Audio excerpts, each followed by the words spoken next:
Welcome! Here is a tutorial on how to register for .hack 2021. Using your preferred browser, visit hack.IEEEMACE.org.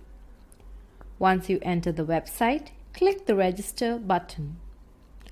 You'll be redirected to another web page where you can create an account for yourself. You can create an account by providing an email ID, username and password of your choice.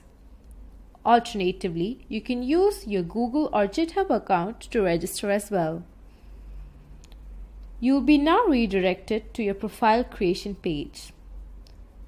In order to complete your application, you need to update your profile. Here at first, you can see the Team Status option. You can select whether you would like to participate individually or participate as a team. If you're searching for teammates, select the second option so that the organizers can add you to a Discord server where you can interact with other like-minded people and decide on your team. Then you can fill out your personal details such as your name, contact number, date of birth, and gender. Next, in the bio section, write a short description about yourself so that the organizers could know a little bit more about you. Next, in the project section, you can write about the projects you've done or the projects you wish to do so. If you do not have anything in mind, you're free to type nil and proceed. Then you can fill up your skills, educational details, address, and URL links to your accounts and website. Once this is done, you'll be directed to your dashboard.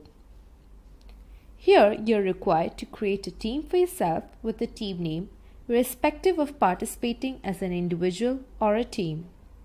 If you're intending to participate as a team, then one of the team members should create a team, and other members could simply join the team with the unique ID given to your team. Once you've created or joined the team, you can go ahead and hit the Submit button. Kindly note that if you're going to participate as a team, kindly submit only after all your teammates have joined the team.